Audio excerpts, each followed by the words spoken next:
Hello and welcome to the Fangirl Nation podcast. Woo! I feel like our woos are getting less and less enthusiastic. Yeah. I am Leah Bryers. And I am Amber Lee. I'm in a fantastic mood today, Leah. How are you? I'm having a good day. I'm just, my voice is a bit smelly cat. I don't know if it is. I think you've got a bit of a sore throat, but I can't hear it. For me, it feels very low and husky. Yeah, it does when you put that voice on.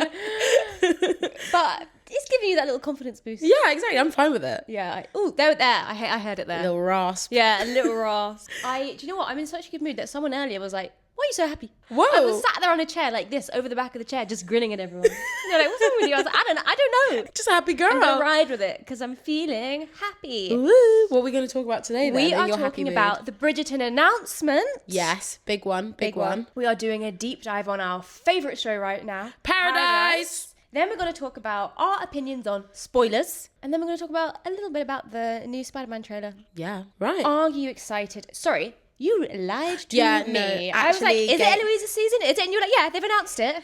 I went back and fact checked myself, and they just posted a photo of Eloise, and I thought that was it. I knew they hadn't done an announcement because it's usually like a big thing. This was an announcement. Yeah. We know now it is Francesca and Michaela's season. I will hold my hands up. I was completely wrong. I thought they were doing Eloise now. They just posted a photo of her, and I went, must be the next season. It's not. People have mixed feelings about this. People want it to be Eloise. I think it's clever that they are saving that because people, obviously there's going to be some of Eloise in this season because everything is intertwined. So everyone's going to have to watch this season even if they don't want to. Because they've been renewed for 2 more seasons. So the one they've just announced and the one after. Yeah. And I think this is the most controversial season, which... Do you know what I find a bit icky about it? Go on. Is that, like, for me, it feels too soon after John's death. But are they going to jump in time or is it just a year later? I've not read the book. Yeah, me neither. I haven't read this one. Yeah. I've read a bit of the others. I think it would have been better to have Eloise's storyline and have this brewing in the background. I get what you mean, a bit of a slow burner in the background. But they've done it strategically. Yeah, I know. Because I think, like the response has been, which has been a bit... Well, let's talk about that. Let's talk about the fact that a lot of the backlash is because obviously they have gender swapped it in the books. It's Francesca and Michael. Michael is now Michaela. It is a queer storyline. It's a sapphic storyline, which there has not really been a big mainstream sapphic show. Not that I can think of, no. What's that about? Right, I'm going to give you my theory on this. Go on. And it also just leads into books, right? I was watching these TikToks about the UK book fair, and they were talking about how, off the back of heated rivalry, obviously that was huge. A lot of the target demographic for these shows, like romances in general, it's women, right? Obviously, yeah. And so gay stories are huge right now, trending in books. Not really a surge in anything sapphic, and I think it's because for women, maybe straight women, if that's the main, because obviously I'm sure that gay women are reading.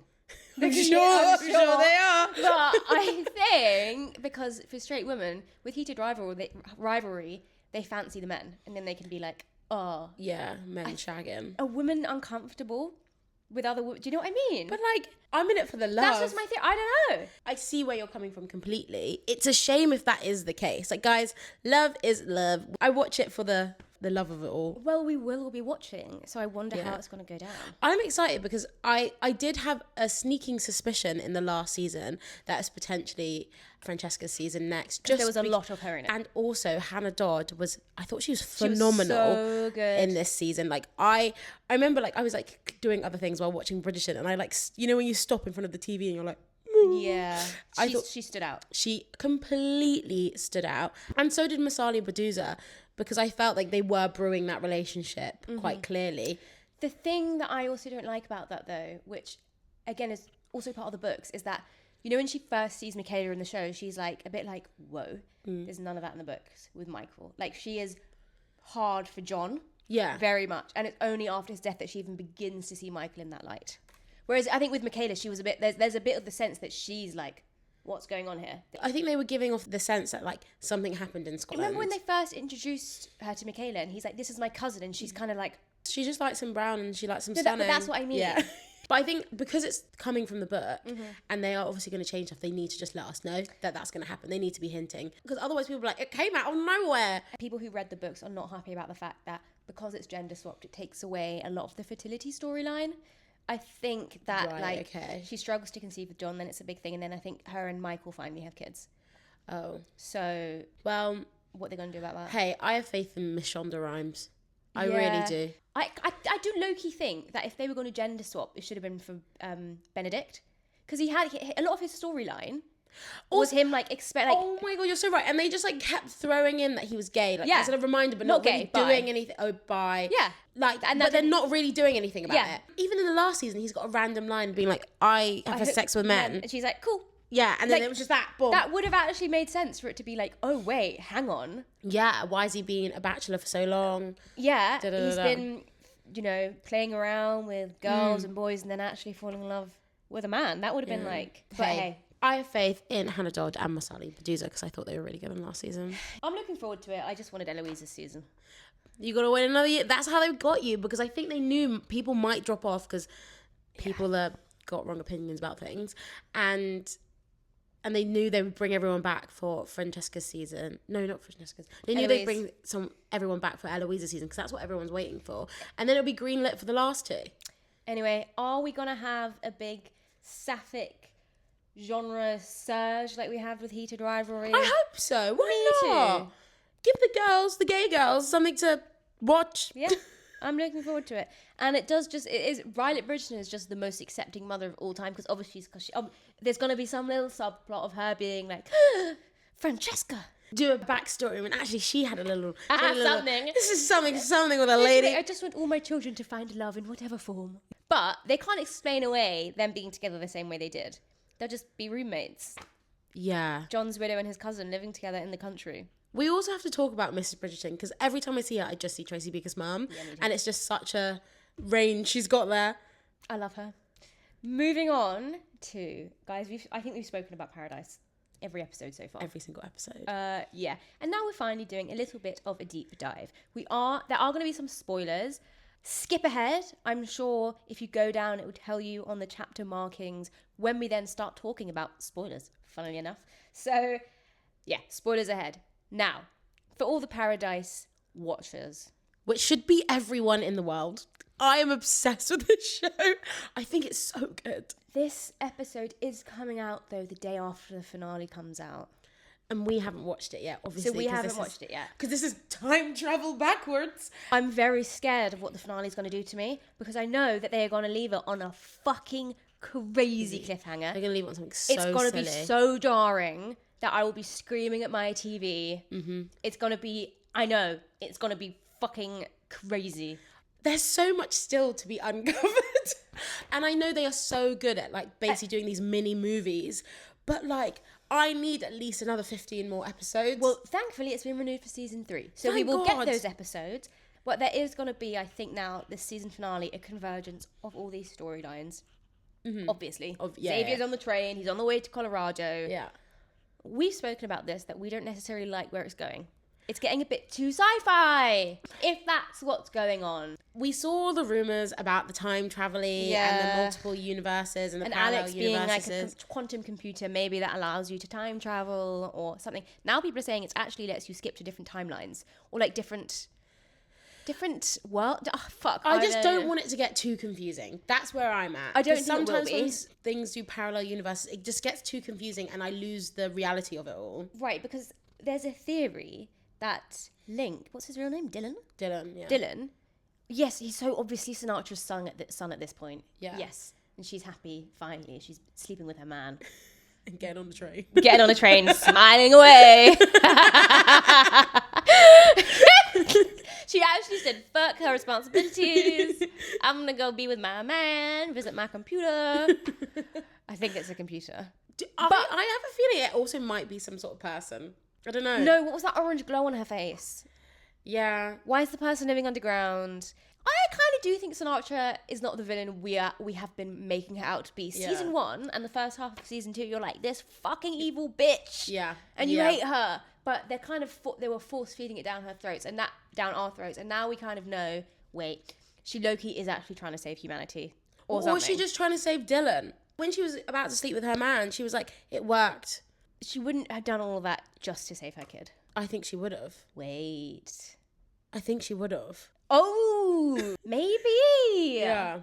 However, although we're very unsure about this storyline and where it's going to go, I do have faith because it's never let me down. Me too. And I do. The writers are so brilliant. I just don't think that it is going to be what we all think. It's not. I think they're too good. Because they love flipping it on its head and surprising us and like all of this. I think they're so great.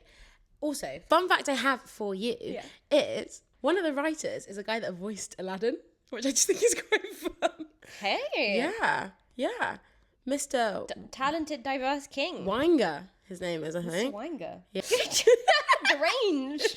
Good for him. I will say, speaking of writers, the man who created it, Dan Fogelman, so he also did This Is Us, which makes so much sense because This Is Us is like the most emotionally devastating show. If you haven't watched it yet, you are missing out, with Sterling K. Brown, Mandy Moore, to name a few.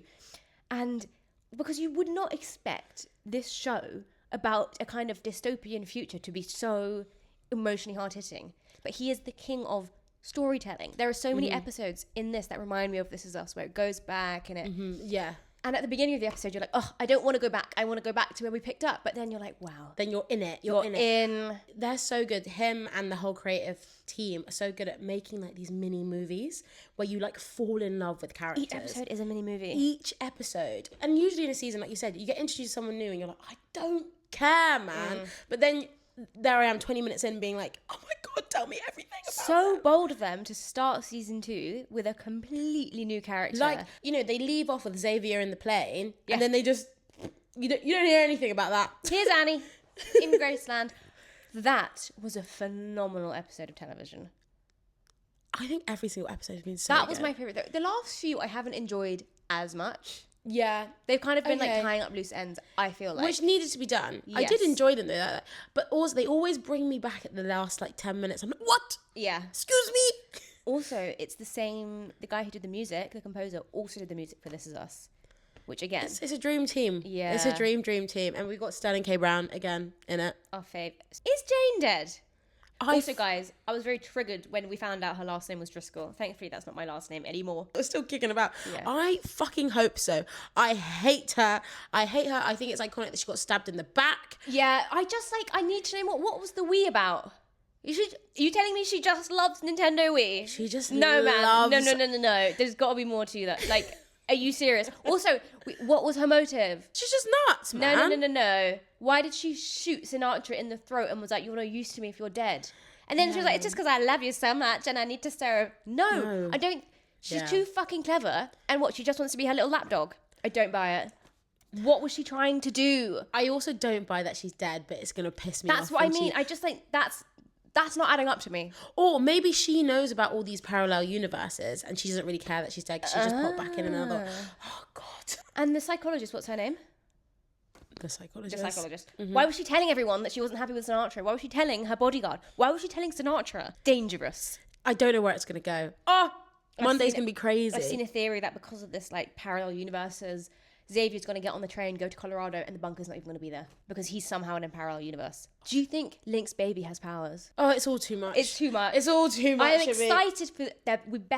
They better explain it. No, but they better have a little reunion between Xavier and Link and be like, this is Annie's baby. Annie's dead. Yeah. Vim. Also, what I don't understand is why he doesn't know that's his mum. Well, exactly. My brain hurts. They better answer all those questions. Yeah. I'm excited. By the time this podcast comes out, it would already be out and we would have already watched it. I'm jealous of my future self. Same. My God. What she's been through. But Paradise, what fantastic TV. I think when I explained, was it the first episode of the podcast where I was like fangirling in Paradise? So. I think I gave you a very minimal spoiler 100%. reenactment of it because I didn't want to spoil the first episode for you. Because you didn't. And then I watched it and at the end when you're like, they're living in a bubble, it's The Simpsons. I was so particular about what I said. It's because I've been saying it for the past year, so I'd really got it down pat. Of how to convince people to watch it without giving away the whole premise of the show. Exactly. Yeah. I just remember the fact when I was watching it, I was just like, again, it's one of those when I was watching it doing something else and all of a sudden I was like, huh? What? What's going on? What is happening here? We've also just realised Disney Plus have some of the best shows going right now. Obviously Paradise. Some of my... Love Story. I don't know if you watched Dope Sick. That's unreal. Oh my God, I love Dope Sick. There's such good stuff on Disney Plus. I think it's because they've also got like Hulu on there. They've got FX. They've got also like they don't have to try very hard because they also have all of Disney's back catalogue since. They are doing bits. Someone was like to me though, what do you mean that's on Disney? And I was like, yeah. Like they were like, but it's just like kids stuff. I was like, no. Where have you been? Devil Wears Prada is Disney. Exactly. They know what they're doing. Yeah. Disney anyway is not just for children. Pixar film. I've seen Hoppers 3 times. Not child. There were never any children with me at any of those screenings. We're just big Disney fangirls. Big Disney fans. Big Disney fans. But talking about spoilers in Disney, sorry, Paradise fucking spoiled it for me. Like the TikTok account. The Paradise TikTok account. Yeah. Literally spoiled an episode of Paradise for me the day it came out. So the episodes come out on Monday. Bear in mind, it must have been like midday UK time, and I saw it was just like a clip of the episode, and it gave a lot away. Amber told me about this spoiler, so I had to stay off my phone. I had to stay off my phone for the whole day. Also, I was thinking, sorry, where in the world has even managed to watch this yet? In the UK, sorry, I'm not watching something first thing on a Monday morning. I'm watching it in the evening. America hasn't even woken up yet, and you're posting spoilers. Exactly. Without a spoiler warning. Without a spoiler warning. Also, we know Paradise... No, was it Paradise TikTok account? Is it just We know you watch. We know you watch, okay? So, like... You comment on all of my videos. Hold back on the spoilers. Or just put a little spoiler warning. Exactly. If you spoil the finale for me, if you ruin that experience... We will be having words, okay? Woo! We will be having words. Talking about spoilers, though, I passionately hate them. When is a spoiler bad for you? Okay, so I think if someone says, I haven't watched a show, you need to respect that they might want zero spoiler. Doesn't matter how far away it is. If they go, I haven't watched it, and it came out 3 years ago, and you're talking to them one-on-one, and they go, I don't want any spoilers, you need to respect that. You need to respect that. However, if we're just talking about things, I think after the hype, when it's not out. I think TikTok spoiler culture has gone insane. Yeah. Like, especially when people are doing, when we've got weekly drops of episodes coming out, like an episode coming out per week. And then I go on my TikTok and it's like someone's done a fucking little reacty TikTok and it's just like it's just, the text is just like, oh my God, I can't believe that just happened. It's like, fuck off. Exactly. Give us a chance, or at least put spoiler warning. Yeah, I think spoiler warnings, fine, you can do what you want after a spoiler warning, as long as you've announced it. And I think a season needs to be done. I disagree with that. Because it's the edits. It's the edit counts. I'll see like a whole little edited scene. And yeah, so I think after the season's done. Nah, because you do want to be able to talk about things and react. Yeah, we can say spoiler warning. Yeah, true. Say spoiler warning. So I hate spoilers. I like really passionately hate them. To the point that I don't watch trailers for stuff anymore. I don't like watching trailers. Trailers give away the whole plot. Have you watched Project Hail Mary yet? I haven't watched it yet. So, I did not watch the trailer when I went to go see it. I didn't know anything about this movie. And it was such an incredible viewing experience because half of the main plot... Look, I'm not even going to talk about it. But half of the main plot, I had no idea what was coming. So when I was watching that, not knowing what was about to come, I was on the edge of my seat. I was like, what? It was so good. It was top tier. I love not knowing what's coming. Exactly. Also, I just want to make a public service announcement. You saying, I'm not going to spoil anything, but then going, there's a twist at the end, is a spoiler. That I think the worst spoiler you can give, because then the whole time, You're like, what's the twist? What's the twist? What's the twist? And I don't trust anything, and it ruins a viewing experience for me. And like, there's been so many times people told me there's a twist at the end of something, and I'm like, well, I won't watch it then. I don't like the genre of just books and films that rely on a twist anyway. I really hate twisty-turny thrillers. Those are like one of my least favourite genre of books. But mine is like when it's like a film or whatever, a TV show or episode 1 of a show and there's something that happens. Don't tell me. You've ruined it for me. Because the best thing about a twist or a surprise is that you don't see it coming. You don't see it coming, so don't say it. Don't tell me. You've ruined my experience. So I think, yes, once a season is out, then you can kind of talk about it. What does piss me off, though, is when I talk about something that's been out for 20 years. Yeah. And then someone's like, spoilers, please. Spoiler warnings. Nah, come on. Nah, that's You've fine. had 20 years. Or You've had a year. Or if it was a book. If it was a book and the book's been out for ages, I'm kind of like, well, with the Samurai Turn Pretty, people were like, don't spoil this if it's Conrad or Jeremiah. It's like, girl, the books have been out for over a decade. Yeah. We know. And then people were like, she said it might end differently. Come on. One thing I will say is I managed to watch Game of Thrones like 3 years after the last season, and none of it was spoiled for me. Except for the Red Wedding. I knew loads of people died. Oh, yeah. But other than that, like, you didn't know who. I had no idea what was going on. I think also, like, when things are going out, I don't want to ruin everyone else chatting about it if I'm not on the hype. So you can just like close your ears, you know? Back when Twitter was a fun place to be, you could like block certain words. I used to just do that. Yeah. You know? I do now. If I haven't seen something and I see a TikTok come up, I do the not interested. Yeah. Or just immediately scroll. Immediately. Boom. Sometimes it is on the person who hasn't watched it as well. There's a bit of both. You know, we've got to work together here. Yeah. You know? But yeah, that's what I've got to say about spoilers. Try not to spoil things, people. Speaking of trailers, we just watched the trailer for the new Spider-Man. I haven't watched the last Spider-Man films. How many have there been? I watched the first one. It's confusing because he's also in other ones. I tapped out of just the superhero genre a long time ago. Fair. I stopped watching all those Marvel movies. Yeah. 8 years ago. I have not, because you have to watch them all. And then like people have these little maps and like what's the best order to watch them. I cannot be bothered. I'm sorry. I don't think I love superhero movies. I always have a good time, but I'm never like, I do love a superhero movie, but I was really into comics. Do you remember that phase? No. I really was into comic books. And Spider-Man is one of my favourites. However, I think everyone has a Spider-Man and mine is Andrew Garfield. Oh, absolutely. Even though arguably they're not the best films. No, I love Andrew Garfield Spider-Man. I love, and like Emma Stone. Yeah. Just that, because I think that was a Spider-Man when I was like 13. So like, that's my Spider-Man. Tobey Maguire's Spider-Man, I never... We were too young, I feel. I watched it growing up. Watch them, yeah, totally. But Andrew Garfield, it felt right. It just felt right. Right. No, Tom Holland is a great Spider-Man. And every time I watch the Spider-Man films with Tom Holland in, I think these are every time. How many you watch them? How many times do you watch them? I've watched them a few times. I love that Zendaya's in it, little husband and wife team. Because they are married, Spider-Man, right? So that's Did you see he went to go support her at the premiere of the drama? Yeah. He loves watching on a balcony. He loves it. Just fucking get on the red carpet. Come on, mate. Get involved. Come on. The trailer for the new Spider-Man. It does look good. There were some times when I let out some noise and I was like, whoa. I made Amber watch it because she didn't watch it yet, and she was doing a very active listening. Whoa! There was so much happening. I love the Spider-Man buzz, and I'm seeing the Spider-Man buzz on the internet. What is the Spider-Man buzz? Like people love Spider-Man. People just love Tom Holland. I'm not gonna lie. No, Amber. People love Spider-Man. It's a bit of both. Zendaya. People love Spider-Man. I love Spider-Man, and I like when the Spider-Man community comes together. Yeah, I love it. I would say that this is more driven by Tom Holland fans. As someone that's outside of the community, Amber, I think you're incorrect. People love Spider-Man. And I will stand on that. Because like also Tom Holland's like, he's not like out and about at the moment. He's not out and about, but that's why people love him. Anything they can get, they're like, oh my God. Because he doesn't do like anything outside of the things he has to do. King with boundaries. But no, this is the Spider-Man community because I'm not riding hard. I didn't know you classed yourself as like part of the Spider-Man community. Into the Spider-Verse is one of my favourite films. Like, is that the animation? Yeah. I didn't know that about you.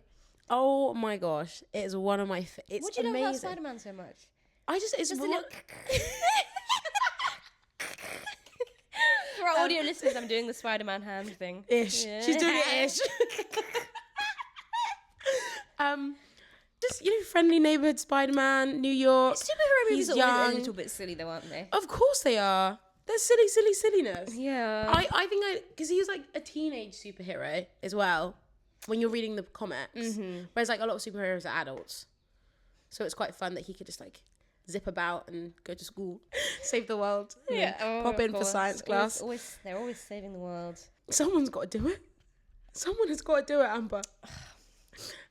But yeah, no, so I'm loving that. And the trailer looks really good. I'm really looking forward to the next film. It does film. look good. I probably won't watch the rest of the time, but I'm happy for you. Yes, I'm happy you are happy. Speaking of other things that are coming our way, HBO Max UK has just launched another streaming service. Not another one. To be fair though, if you have Sky or Now TV, then you get everything anyway. So But you got it anyway. It was a bit confusing to me. Someone was explaining this. So like, they're not going to be on Sky anymore. But then, if you have Sky, you have HBO Max. Basically, HBO Max is the last country in Europe to get it in the rollout because Sky had UK is the UK. last, Yeah.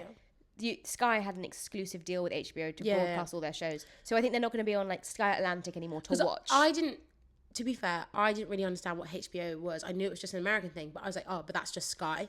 Like, it's like Game of Thrones and things like that, isn't it? It's just because Sky exclusively had the rights to show HBO shows. So now I guess they won't be on Sky Atlantic, but they'll be on now. If you have Sky on Now TV, You just get HBO channel as a package. No, not a channel. It'll be like like an app. surely. I don't know. I don't know. I don't know. I don't know what the user interface will be. I'm not involved. Well, So there's another one. another one. I am sick of these streamers. There's so many. Like, because I'm the payer in my household, and it's adding up. It's fine if you're in a couple, or your dad pays for it, your ma pays for it. It's me. I have to pay the £10 a month for all of them. I do. Yeah, there was a time way back when they first started coming out. Netflix was kind of the only one. Netflix was the only one. And you're like, wow, I just pay this like what £8 and I get all of this. But now there are so many. You're basically paying for like a premium cable package. Yeah. Whoever was at Netflix and fumbled the bag and didn't like pattern streaming services, it's upsetting because they were the only one at one point, and now there's MGM Plus is a new one I keep seeing. What is that? That's what Outlander's on, and I want to watch Outlander. I can't pay for another one. I do think it's good though that if you have Sky, you get HBO Max, you get Netflix, you get Disney, it's a new thing. I've got Sky TV actually, and when I went on it was like, click here to claim your free Disney. I was like, I'll cancel my Disney, I need to cancel my Netflix. But actually, it's the package with ads. I wonder if I can pay a little bit to upgrade. I don't want the ads. On my Disney, I've got the ads, and sometimes it gives me a little break. It gives me a little moment to go for a wee. You can pause. Yeah, but sometimes I don't like making that decision for myself. I'm just a girl. But it also, there's going to be a big back catalogue on HBO Max. Ooh. Like Succession. Okay. White Lotus. Friends. Everyone was very upset when Friends came off Netflix. That's because it's going to its new home, HBO Max, because obviously it is an HBO show. All these streamers, it feels a bit like incestuous. Well, now on Paramount have bought Warner Brothers. Warner Brothers own HBO. What? Yeah. Paramount, I need to get, there's so many things on Paramount, but it's annoying because I can't. And there's Paramount Plus. Yeah, Paramount Plus is the streamer. So, but Paramount are buying Warner Brothers, who own HBO. What? I think they all just need to get together and hold hands and be like, let's do this for the world. Let's forget capitalism, right? And let's just do this for the whole world, because I'd really appreciate it. Oh, and now when new episodes of The White Lotus come out, you got to watch on HBO Max. When new episodes of Harry Potter come out. Yes. Direct stream to HBO Max. That will be a big surge. That's what might pull me in, to be fair. The teaser trailer that has been teased has not dropped at the time of recording, so we will come back to this at a later date to talk about it properly, because it needs some deep chat. Leah. No. No.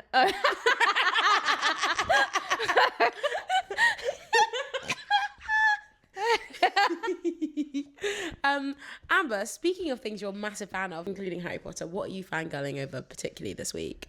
I'm rereading ACOTAR. Okay. Because of 6 and 7 coming out. Yep. Which I said I'm going to reread them. You did. I'm on book 3 right now. Do you need to read the other ones though? What, Throne of Glass and stuff? Yeah. Yeah, I'm gonna. Because how many books do I'm you need to read? making my way through. It's either 16 or 19. Whoa. So it's a 6 or a 9. I don't know which one, you know. Right. I've got them confused in my head about which one it is. It's one of the two. I'm on book 3 of ACOTAR. Goodness gracious. I don't know if it's the fact that my frontal lobe has developed, but it's not as good this time around. No. Yeah. It is good, but it's not as good as I remember. No, but do you know what? I've never been the biggest ACOTAR stan. It was always more Throne of Glass for me. Yeah. I love Throne of Glass. If you don't want to read ACOTAR, I think you should read Throne of Glass. That's what everyone has said to me. I think you'll like it. No, the thing is, like, I am enjoying ACOTAR. Well, you're not, because you've started reading it, like a year ago, and you're not reading it right now. I know, but I did enjoy it when I was reading it, and I just put it down, and my Kindle died, and then I never picked it up. Oh, excuses. Leah, you could... When you want to do something, you do it. Leah's one of the most type A people I know. But I'm type B naturally, but type A by force. But like, you're so organised. You can compile these little maps. I'm like, what is this? Like a little digital map of ideas. What is this? Hey, I know I will. Like I said before, I just need a weekend to myself. Shut up! A weekend! One thing I will say though, I forgot how much I love Reese. I did go through a stage when I first read it. It's almost a form of grieving. Like, Reese is not real. You know, he's not a real man and he never will be. So I'm feeling that way again, actually. So I am fangirling over ACOTAR. There you go, lovely. And Reese. Lovely. Specifically. Leah, what about you? So I've lost my fangirl diary. I've left it in Amber's house, and every time I leave anything in Amber's house, it goes missing. Goes missing. It's like a black hole. What else have you lost? My magnets. Oh, yeah. My £10 note. This £10 note you gave me in Australia. It came all the way here. So I've lost my fangirl diary. That's not an excuse. Just have a think. What you've been fangirling Right, over? so what I am fangirling over is... So I don't know if you know, but on your phone, you can change your Siri voice. Right. And I think I've got Siri Voice 3, which is clearly a black boy from South London. And I'm obsessed with him. And I've renamed him Kyle. And he's just like, I love him. Every time he says something to me, I'm like, yes, Kyle. He's like, set your alarm from 9 a.m. And I'm like, yeah. That is so funny. I think I need to change my Siri. Yeah, you do. It brings me so much joy anytime I like use him. Use him sounds so bizarre. Do you use Siri? Yeah, I'd set my alarms and stuff. Really? I'd I've set a never used timer. Siri in my life. What, not even set a little 2-minute timer? I do it. I do it with my hand. Whoa, I don't have time for that. No. But that's what I'm fangirling over. Fair enough. Siri Voice 3, I think. Anyway, guys, we'll see you. Thinking of our future selves right now, who will have watched Paradise. Very exciting times. And we will see you next Tuesday. Bye, guys. Bye.